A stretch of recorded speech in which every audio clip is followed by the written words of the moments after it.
Bom, olá a todos, bom dia, boa tarde ou boa noite, dependendo de onde e quando você está assistindo essa apresentação. Primeiramente, eu gostaria de agradecer a oportunidade, agradecer a Behringer a oportunidade de apresentar e compartilhar um pouco da nossa experiência aqui em Minnesota e também com algumas colaborações aí no Brasil, com relação aos impactos das infecções por Lawsonia, no cenário mundial e também, ao final, tentando trazer um pouco da realidade, da experiência, né, global para a realidade no cenário brasileiro. Bom, o objetivo inicial é dividir a apresentação em 3 grandes tópicos. Primeiramente, nós vamos falar um pouco dos conceitos de como essa abordagem de diagnóstico para Lawsonia intracelular, para as infecções por Lawsonia intracelular, elas são feitas e são abordadas, e quão importante é estabelecer esse protocolo de investigação para a tomada de decisão. Em seguida, a gente vai falar um pouco do cenário mundial e do impacto da infecção no cenário mundial, sobretudo com foco na restrição no uso de antimicrobianos e como isso impactou, primeiramente na Europa, e como isso tem impactado em outros países também, e a aplicação dessas experiências internacionais para a indústria do Brasil e como a gente pode utilizar desses novos avanços aí para tomar a decisão no sentido de monitoria sanitária, diagnóstico e controle da enfermidade. Bom, então começando com o nosso primeiro tópico, então, dos conceitos básicos aí, como vai ser a nossa abordagem com relação ao diagnóstico. A gente começa por um conceito bastante simples e, ao mesmo tempo, muito importante, que é entender essa abordagem de diagnóstico não como um sistema ou um órgão, nesse caso o trato gastrointestinal, como um órgão isolado, mas sim como um órgão integrado que pode estar associado e interagindo com outras doenças, outras enfermidades, ou até mesmo influenciando na resposta imune do animal. Então, ele pode estar influenciando na resposta imune do animal, ele pode estar influenciando em como o animal responde a outras enfermidades, e ele pode também estar interagindo com organismos ou patógenos ou organismos comensais que estão vivendo ali naquele microambiente do trato gastrointestinal. Então, o objetivo principal é uma abordagem diagnóstica, exatamente como está essa figura aí e essa imagem da cebola, como se fossem camadas que a gente vai despelando ou retirando para identificar as interações desse patógeno, eventualmente um patógeno primário que esteja ocorrendo, e com o objetivo final, obviamente, de controlar a doença de impacto produtivo e maximizar o potencial genético de um determinado sistema, de um determinado animal. Eu trouxe como conceito também, nesse primeiro momento, o conceito de saúde intestinal, e é uma palavra que está muito em alta e tem muita gente falando sobre isso hoje em dia, sobretudo com o foco na restrição de antimicrobianos e como a gente faz o balanço da saúde intestinal. Então, esse tema de saúde intestinal, nesses últimos anos aí, na nossa experiência aqui, ele tem sido mais especificamente focado, ou tem se revelado como uma experiência, ou um equilíbrio, ou um balanço individual, do que uma saúde intestinal global, ou uma saúde intestinal de rebanho, ou uma saúde intestinal do suíno, da espécie suína de uma maneira geral. O que eu quero dizer com isso? Eu quero dizer que a saúde intestinal de um animal, ela muitas vezes não pode ser replicada em outro animal. A saúde intestinal de um sistema, muitas vezes ela não pode ser replicada em outro sistema, mesmo que o conteúdo e o microambiente e a população de bactérias comensais sejam a mesma. Ou seja, um intestino saudável, com uma composição de uma população bacteriana, se ela for transferida para a mesma população, para outro sistema, outras condições, aquela mesma população que eu julguei ser saudável em um determinado animal, ela pode não ser saudável em outro animal. Por isso que eu coloquei em destaque maior aí a homeostase, que nada mais é do que o equilíbrio individual. Então, a saúde intestinal ela é tomada como equilíbrio de uma forma mais individual e não de uma forma tão populacional. E a grande razão por que isso ocorre é que nós estamos tentando modular, principalmente, de novo, com a restrição de antimicrobiano, modular a microbiota do animal ao mesmo tempo em que aquele animal está se maturando, seja ele imunologicamente, seja ele sexualmente, ou seja ele de uma forma para maximizar o ganho de peso. Por que eu estou dizendo isso? Porque nessa fase de crescimento, e aí eu coloco principalmente como ponto inicial o desmame, que é uma fase bastante estressante, se não uma das mais estressantes para o animal no sistema produtivo, a gente tenta modular a saúde intestinal ou equilíbrio intestinal para responder a determinados patógenos justamente quando existe um processo de maturação bastante intenso e que a gente exige do animal um ganho de peso muito significativo. Nesse estágio é que ocorre uma maior variabilidade dessa população, e é isso que essa imagem em vermelho está mostrando para vocês aí. Que é nesses animais que estão desmamando e que tem uma variabilidade muito grande entre os animais de população de bactéria, por exemplo, no intestino. Quando esses animais se tornam na fase adulta, existe uma maior estabilidade. A diversidade da microbiota aumenta, porém a variabilidade individual diminui, que é o que nós estamos vendo aqui nesse gráfico aqui embaixo. Então, a variabilidade individual em animais mais jovens, então eu estou colocando aqui em dias, ela é muito mais significativa à medida que o animal torna-se mais maduro, e aí a gente vai para o lado mais das matrizes, né, das porcas, tem uma diversidade maior, mas uma uniformidade entre os animais melhor. No entanto, não é do interesse nosso que a gente permaneça com animais de terminação adulto por muito tempo. A gente quer terminar esses animais, que ele exiba a performance dele, o potencial genético dele, que ele vá para a cadeia alimentícia. Então, esse desafio de tentar modular a microbiota, onde há uma variabilidade individual muito grande, é que é o grande problema, ou o grande gargalo aí, e que volta aqui para o nosso conceito inicial de homeostase individual, que é o que ocorre nesse período aqui. A variabilidade entre os animais são muito grande e cada animal encontra uma saúde intestinal, aí voltando com o termo clássico, é uma homeostase, um equilíbrio intestinal, individualmente, de acordo com suas necessidades e os patógenos que ele encontra durante o crescimento. Nesse período aí, falando mais especificamente de Lawsonia, a gente divide, para ficar de uma maneira mais didática, no que nós percebemos, no que vemos e o que nós não vemos. Então, o que nós vemos com relação à Lawsonia? Primeiramente, nós vemos uma prevalência muito grande da doença que já se percorre aí por décadas. E esse é um dos últimos levantamentos aí que é uma pesquisa, um monitoramento nos Estados Unidos de prevalência de doença na cadeia de suínos, que esse último dado que eu peguei foi em 2012, que coloca a ileite, no caso, as infecções por Lawsonia, entre as 3 principais doenças mais prevalentes em suínos, o que mostra basicamente a importância da enfermidade, sobretudo na fase entre o desmame e a terminação, o que alguns de vocês podem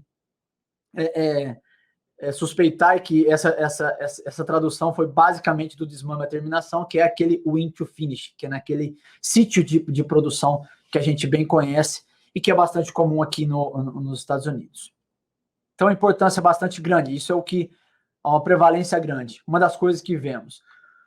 Outras coisas que nós observamos de uma maneira mais acentuada. Sinais clínicos, que podem variar desde fezes mais próximos do normal, né, que são as mais bem formadas, que podem sim estar positivas ou estar positivas ou contaminadas com Lawsonia, e as fezes que vão se progredindo para uma fase um pouco mais aguda ou um pouco mais agressiva. E aí, no caso, finalizando com a mais agressiva, que é a forma hemorrágica da enfermidade, que ao lado de uma amostra de fezes um pouco mais normal aqui, como parâmetro. Isso é o que a gente vê clinicamente, essa variabilidade grande de sinais clínicos. A necrópsia, existe uma variabilidade grande também, onde a gente pode observar sinais ou lesões mais brandas, ou lesões bastante significativas com componente hemorrágico, ou lesões necróticas. E em cenários mais agressivos, no caso de surtos da forma hemorrágica da doença, nós vemos uma incidência de mortalidade bastante significativa, que é o que a gente está observando nessa pilha de animais mortos aí, em um desses surtos que nós tivemos a oportunidade de acompanhar. O que nós não vemos? Principalmente quando não utilizamos testes de diagnósticos para monitoria da enfermidade. E esse é um dos gráficos mais clássicos, que deve ter provavelmente uns 30 anos, que é a dinâmica da infecção, que ela, obviamente, ela pode variar dependendo da granja, mas basicamente essa é a dinâmica da infecção por Lawsonia, com relação à monitoria sanitária e o diagnóstico por PCR de fezes ou por sorologia, que é a exposição à infecção. Então, o que vocês estão vendo aqui são semanas de vida, né? E a positividade por PCR e a frequência, né? Quantos animais são positivos aí.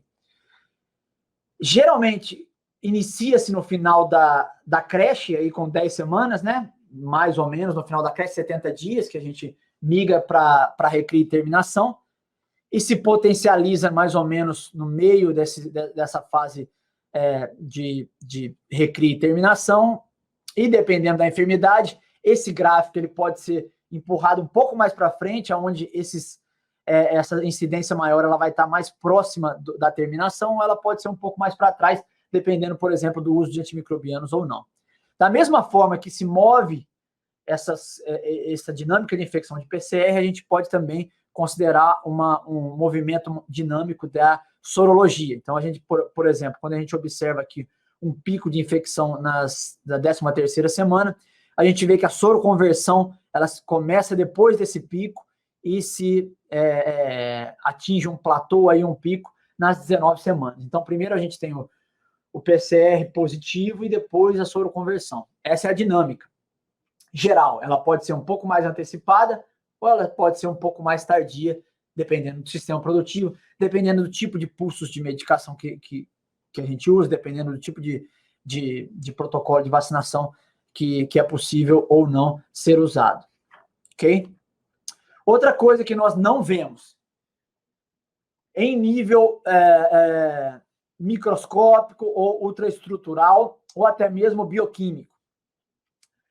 O que vocês estão vendo aqui basicamente é o organismo Lawsonia aqui na microscopia eletrônica, infectando células do intestino, e aqui em nível bioquímico que a gente não vê é uma ausência ou uma diminuição bastante significativa da absorção de nutrientes. Então, o que nós temos aqui são vários tipos de nutrientes, desde carboidratos, aminoácidos e vitaminas, e a retenção desses nutrientes e, por consequência, uma força osmótica de água ou de fluidos, de uma maneira geral, para o lumen intestinal. E o represamento de nutrientes e de água ou de fluidos no lumen intestinal. Então, nós temos aqui um desenho esquemático do intestino, do epitélio intestinal, a redução significativa de absorção de nutrientes, o que nós estamos vendo aqui dentro dessas células aqui são bactérias, ela, na verdade, induzindo, então, o fluxo, né, de água para o lumen intestinal. O resultado de nutriente e água no lumen intestinal é basicamente a diarreia que a gente vê clinicamente, que a gente acabou de observar. Então, existem coisas em níveis bioquímicos e microscópicos que nós não vemos, que são importantes, resultam na manifestação clínica, que nesse caso aqui seria uma diarreia por má absorção desses nutrientes causada pela infecção por Lawsonia. O que também nós temos um pouco de dificuldade de observar, o que também nós não vemos de uma maneira mais clara, como, por exemplo, os sinais clínicos de diarreia, é o impacto econômico da enfermidade, ok? Então, o que nós estamos vendo aqui, e existem vários modelos que podem nos trazer diferentes números aqui. Eu tentei fazer um resumo bem objetivo aqui, que basicamente resume na doença branda, e aí você pode colocar a doença branda como crônica ou subclínica, e a doença intensa, que seriam, por exemplo, aqueles casos de surtos de doença hemorrágica. O impacto na conversão alimentar, bastante significativo, o impacto, por exemplo, no ganho de peso, o impacto na duração, na extensão desse surto, né, do problema, o impacto na mortalidade, obviamente que a mortalidade é bastante reduzida nos casos brandos, onde você tem, na maioria das vezes, um peso em performance, uma perda em performance, um aumento no descarte, que provavelmente você não vai ter nenhum em casos brandos, mas um aumento de descarte significativo em casos agudos e de surtos de doença hemorrágica, e, obviamente, esse descarte refletido no custo, que pode variar de $1 até $22, de uma maneira mais média, na faixa de $4 por animal terminado. Obviamente que isso é bastante variável e depende da apresentação clínica da enfermidade no sistema. Quando a gente olha de uma maneira mais abrangente, isso são modelos experimentais que o Dr. Darrell da Universidade de Iowa descreveu há 2 anos atrás, bastante interessante. Então, só vou tentar digerir aqui, como a própria iniciativa e o projeto já diz, um pouco do que está escrito aqui. Nós temos 2 cenários aqui. Um cenário mais brando e um cenário mais severo, vamos dizer assim. Um modelo econômico mais severo e um modelo econômico mais brando, que está basicamente em torno de onde eu estou tentando destacar aqui. No lado de cá, a gente tem o peso ao abate, né? A perda, né? O quanto foi perdido de oportunidade, aí, o custo produtivo e a perda também no caso de lucros. E a gente observa, basicamente, e até de uma forma mais clara, né, que quanto mais agressivo, maior a perda. E ela pode variar desde $4 a $25, e no caso de lucro, de $5 até uma perda de $16 por animal. Lembrando que todos aqui são os parâmetros por animal, né? Por animal terminado, né? Que é esse market peak. Ou seja, existe uma gama de valores com relação a perdas que vão desde a branda até a intensa. O que é importante a gente estabelecer como prioridade é que, desde a branda, existe uma perda relativa para os animais terminados. Nesse caso aqui, por exemplo, $5, $4, e no caso de peso 3 quilos, no caso de peso ao abate, né? $4, $5, dependendo, mesmo na forma branda. Isso justifica, por exemplo, o investimento, por exemplo, em alternativas de diagnóstico, para que nos dê um respaldo significativo ou interessante para tomada de decisão no sentido de controlar a doença, seja ela por manejo, seja ela por vacinação, seja ela por terapêutica. Então, isso é o que nos dá base para investir em diagnóstico para tomar decisão. Né? O quão existe uma perda nesse sentido econômico e produtivo. Agora nós estamos mudando para o segundo tópico de discussão, que é como a Lawsonia se coloca no cenário mundial. E obviamente que eu não vou começar a discutir esse tópico desde o início, né, dos primeiros relatos da doença, mas num foco um pouco mais direcionado para a experiência europeia e para a experiência norte-americana aqui, com relação à redução do uso de antimicrobianos como promotor de crescimento. Então, na Europa, a gente tem uma linha histórica bastante definida, né, que foi no início da década de 90 e 2000, aí para frente, com relação ao banimento do uso de antimicrobiano como promotor de crescimento. O que a gente observa, e esse é um dado especificamente da Dinamarca, de 2002, é que o que a gente tem aqui são 5 tipos de síndromes clínicas, ok? Pneumonia, diarreia, aqui a tradução melhor para isso talvez seja refugagens, outros e artrites. Então, nós temos as síndromes clínicas destacadas aqui, e esse eixo aqui são os eixos relacionados aos meses antes do banimento e após o banimento dos antimicrobianos como promotores de crescimento. Esse eixo aqui é o mesmo para todos. Aqui está então menor aqui. E vocês vão ver a razão por que eu destaquei principalmente as diarreias. Essa linha cruzada no zero aqui é quando houve a implementação, então, desse banimento. O que a gente observou, né, principalmente na Dinamarca, nesse caso aqui, é uma incidência, até de uma forma até explosiva, de sinais clínicos de diarreia, mas especificamente no final na fase de creche, ou até mesmo mais para o final da creche. O que não ocorreu em outras síndromes, né? Eventualmente, quando a gente pensa de redução de antimicrobianos, dependendo do sistema produtivo, a gente pensa que a retirada de antimicrobianos vai ter uma explosão, por exemplo, de doenças respiratórias, o que não ocorreu no caso da Europa.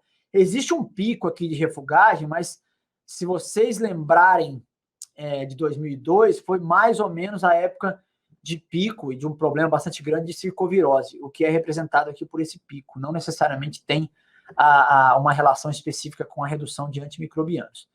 O que realmente preocupou a Europa nesse período aí, realmente foi a incidência explosiva de sinais clínicos de diarreia, ok? Como eles mediram esses sinais clínicos de diarreia, está aqui nesse eixo aqui, que é a proporção de animais tratados, né? Ou seja, os animais foram tratados por quê? Porque eles estavam com diarreia, por isso que é essa mensuração aqui, só para esclarecer. Tá, diarreia é um sinal clínico, é uma síndrome bastante abrangente, né? E nesse caso aqui, especificamente, quais foram os principais motivos de diarreia nesse caso aqui? Os 3 principais foram Escherichia coli enterotoxigênica, que nada mais é do que a diarreia pós-desmame, Lawsonia e Braxpira, ou colite por Braxpiras. Tendo em vista que as colites por Braxpira e as infecções por Lawsonia, elas migraram do sítio 3, que no caso era recria e terminação, para o sítio 2. Elas tornaram-se um pouco mais, se anteciparam um pouco mais com relação aos sinais clínicos. Braxpira, no caso da Europa, Lawsonia, principalmente Braxpira pyloscoli, Lawsonia e Escherichia coli são doenças, de uma maneira geral, endêmicas na população. Então, o que é importante quando a gente olha a doença endêmica? Nós vamos falar isso um pouco mais tarde. É importante a gente olhar o número de animais positivos e a quantidade de bactéria que aqueles animais positivos têm. Aqui é o número de animais positivos depois do desmame. Por exemplo, 35 dias depois do desmame, por exemplo, no final da creche, nós temos uma proporção de animais positivos para a Lawsonia muito significativa. E a quantidade de Lawsonia, que é o número de bactérias nas fezes, também bastante significativas, como uma crescente aí para o final da creche. Então, isso é importante. Especificamente quando a gente fala de Lawsonia, é importante o número de animais positivos e o quanto aqueles animais estão positivos, quanto estão excretando de Lawsonia. Na experiência norte-americana, a regulamentação começou em 2017. No entanto, com esses princípios ativos aí afetados, né? Principalmente com relação, quando a gente pensa em promotor de crescimento, de tirosina. E tetraciclina, dependendo do sistema também.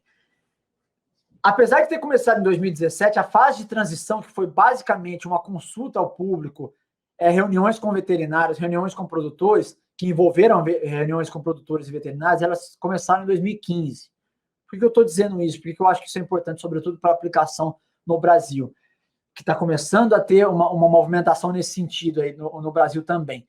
É a integração e o engajamento da indústria, e não somente dos órgãos regulatórios, que vem como uma coisa como se fosse de cima para baixo. Isso foi bastante importante aqui, está sendo bastante importante, na medida que esses princípios ativos, a regulamentação e a proibição aumentam, né? A tendência é aumentar a ano a retirada de uma ou 2 ou 3 classes de antimicrobianos.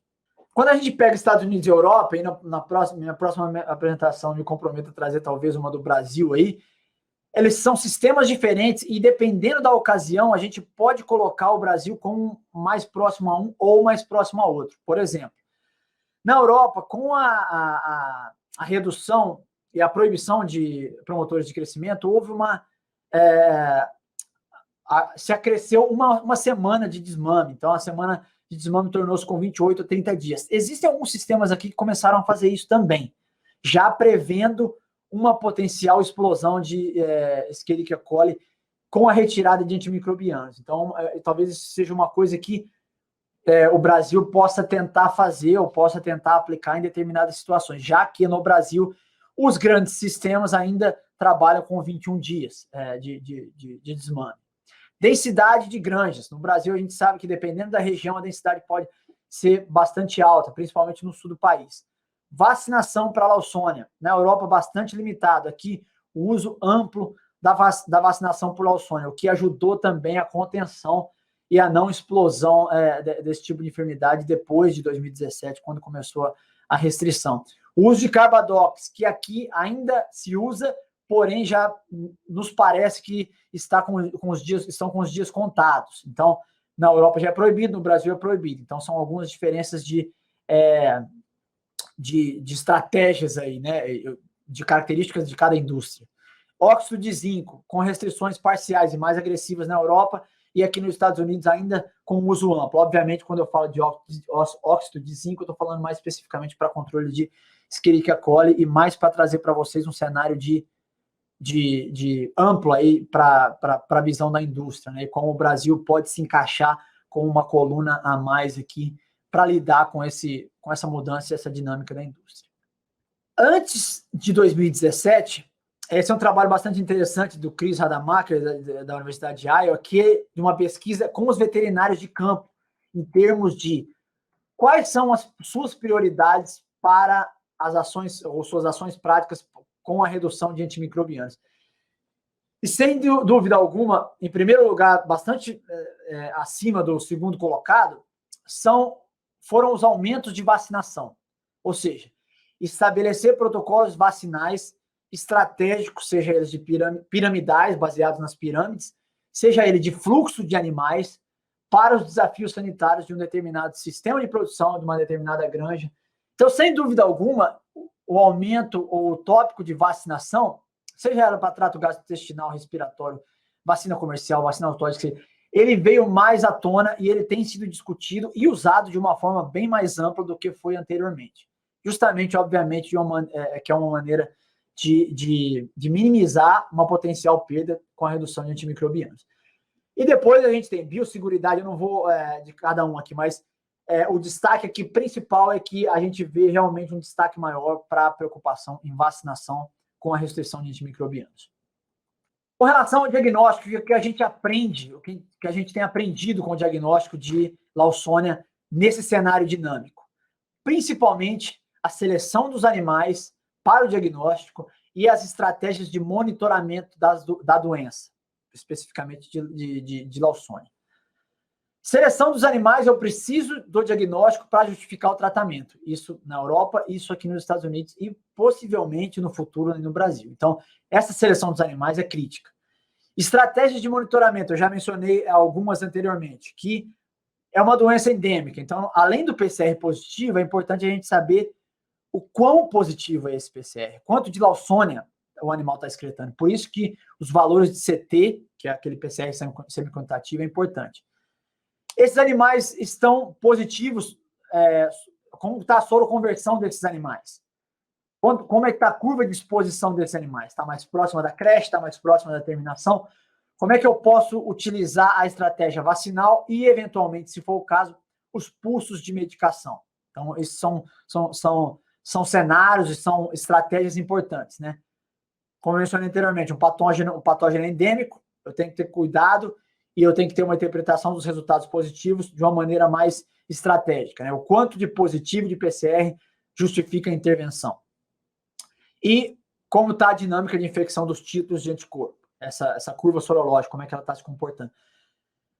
Em um cenário de restrição de antimicrobianos, esse tipo de estratégia ou esse tipo de interpretação de monitoramento da doença torna-se ainda mais importante do que há 10 anos atrás, onde a gente somente, se tivesse algum positivo ou alguma diarreia, a gente somente aumentava a dose de antimicrobianos na ração, ou adicionava a dose de antimicrobianos na ração, ou trocava a dose de antimicrobianos na ração um outro tipo de droga. Então, esse tipo de estratégia, que era bastante comum aqui nos Estados Unidos também, ele está se tornando um pouco mais complexo ou um pouco menos frequente, à medida que a restrição se torna um pouco mais intensa. Então, é importante entender esse monitoramento da enfermidade. Esse é o nosso último tópico. Como nós falamos anteriormente, existem inúmeros desafios e oportunidades para a suinocultura brasileira com relação à dinâmica da indústria no sentido de redução de antimicrobianos, como promotores de crescimento. Os desafios principais são a restrição como um caminho sem volta, sem dúvida, e essa restrição ela vai se tornar, como está se tornando aqui, cada vez mais intensa, e nós vamos ter que se adaptar à indústria a isso, que não tenho dúvida que a longo prazo vai ser benéfico para o consumidor, vai ser benéfico para a indústria, de uma maneira mais global. E o foco que eu mencionei também, que é a monitoria sanitária da Lawsona, seja ela por PCR, seja ela por sorologia. Como eu interpreto esses dados e como eu tomo decisão por pulsos antimicrobianos ou por colocação de vacina em determinadas situações. Qual a quantidade de Lawsona que está sendo excretada e o número de animais positivos em uma granja ou em um sistema, ou em uma baia, um grupo de baias e por aí afora. Mas as oportunidades que esse tipo de cenário nos oferece também.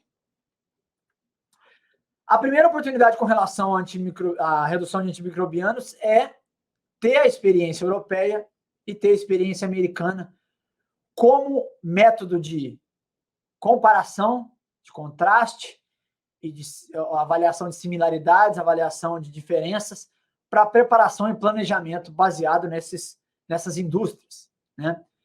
Além disso, qual o tipo de engajamento que nós podemos utilizar entre os órgãos reguladores, a academia, a indústria, os veterinários, os produtores, para que essa transição seja de forma menos agressiva e de forma menos traumática para todos esses lados aí da indústria, as partes que estão envolvidas na indústria.